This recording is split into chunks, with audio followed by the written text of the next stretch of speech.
Bienvenidos niños, esta es la clase virtual del curso de Ciencias Sociales para el primer y segundo año de secundaria. Yo soy el doctor José Villavicencio y vamos a continuar con el Imperio Inca, pero vamos a ver su organización. La organización económica del Imperio Incaico, muchachos, fue tan exitosa específicamente por un par de razones. La principal es que no conquistaron otros territorios y avasallaron otros territorios, como dijimos la clase pasada, sino que buscaban a una hija del señor de ese grupo o del líder de ese grupo y casaban a uno de sus familiares, el Inca, con la hija de ese señor.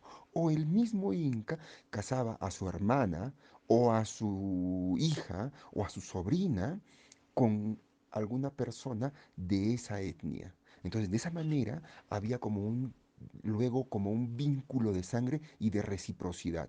Entonces, el esposo de mi sobrina no me iba a atacar, me iba a ser fiel. Y mientras que yo cumpliera dándole también los excedentes del imperio, dándoles granos, dándoles tecnología, haciendo que la Mita, el Aini y la Minca funcionaran también en sus territorios, se daban cuenta, esos nuevos territorios conquistados, que la organización inca era la mejor. ¿De acuerdo?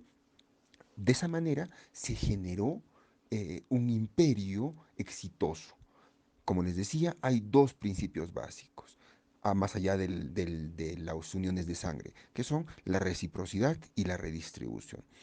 En estos dos se basaban. ¿Por qué? Porque así como el Inca le exigía impuestos a cada territorio, luego le regresaba grano, luego le regresaba papa, luego les daban más tierras, luego les mandaban tecnología. Entonces, todo esto ayudaba a que el imperio se sintiera unido y habían muy pocos territorios que no sé si llegaron a sentir unidos y fueron precisamente los que en la conquista, cuando llegaron los españoles, fueron los traidores. Esta reciprocidad y esta redistribución se manifestaron de tres formas: la Minca, el Aini y la Mita. La Mita era convocada por el Inca para determinadas obras. Los mitanis salían de sus comunidades de origen y se trasladaban a otras zonas para cumplir ciertos trabajos. ¿De acuerdo? Y generalmente tenían que ver con construir, con cultivar la tierra, etcétera. La minca era una prestación de trabajo destinada a satisfacer una necesidad comunal. Entonces los mismos pobladores de un lugar decían, nos falta construir un camino. Todos se ponían de acuerdo y todos construían el camino, pero todos, muchachos, todos, sin excepción. Un puente, lo mismo. Un depósito, lo mismo. Y el AINI era la prestación que una persona, uno, nada más que uno, solicitaba a los demás de su pueblo. Y que luego devolvía, porque los demás también necesitaban después, como por ejemplo cultivar la tierra. No era que cada persona cultivaba 10 metros de tierra, cada persona cultivaba extensiones gigantes de tierra y necesitaba ayuda de todo el pueblo. Entonces por eso se hacía ayudar, pero después también ayudaba a él. Para techar su casa lo mismo, para cuidar su ganado igual. La agricultura, muchachos, fue la principal actividad de los incas y la tecnología que desarrollaron ha impresionado incluso hoy. Los andenes, los acueductos, etcétera, son cosas que aún hoy generan interés. La propiedad de la tierra tenía que ver con cómo se trabajaba y con cómo se apoyaba. En su lectura ustedes van a encontrar esto de manera más detallada, ¿no? En el caso de la ganadería, utilizaban a los camélidos sudamericanos, tanto como carne como para carga. Entonces, de esa manera no había mayores necesidades al respecto. El chacu era la esquila, quitarles el pelo a las vicuñas. Las acorralaban entre varios, las llevaban a unos corrales y les quitaban la lana que después era utilizada para la ropa. Respecto a la administración económica, habían ciertas autoridades y ustedes la van a encontrar en su lectura. Los más importantes son el tucuyrricuc, ¿no es cierto? Que era una especie de inspector local y una especie de juez. El quipucamayoc, que era el encargado de leer los quipus, ¿no es cierto? ¿Y qué eran los quipus? Los quipus eran un sistema para hacer anotaciones aritméticas. Eran unas sogas con unos nudos que colgaban. Y de acuerdo a los colores y los nudos se podía ver los números y a los productos a los que se refería. La organización social en el imperio del Inca estuvo liderada por el Inca, que era el hijo del sol, como el hijo de Dios, prácticamente como en Europa, que había el rey era hijo de Dios, en este caso era el Inca. Administraba todos los recursos, establecía alianzas y también hacía guerras. Los auquis eran todos sus hijos. Y el mejor auqui era el que se nombraba Inca, no era necesariamente el primogénito.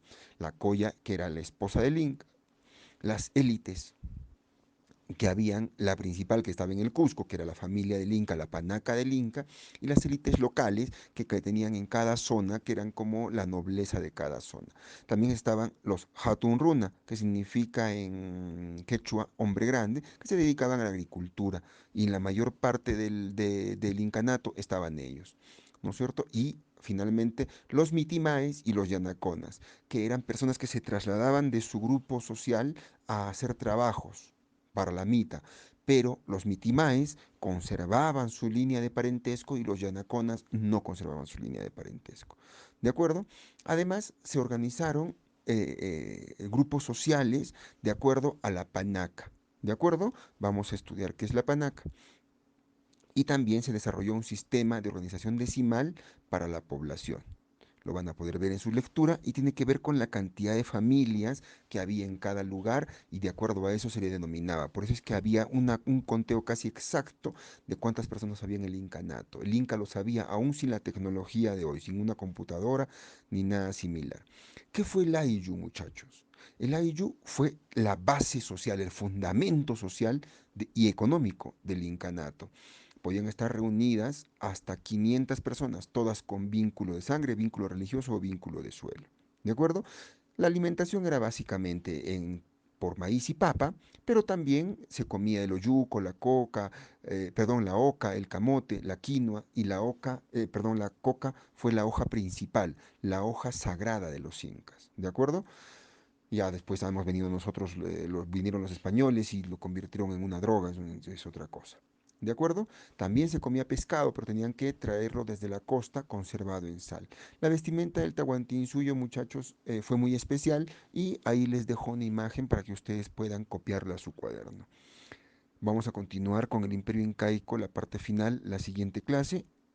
Hasta la próxima.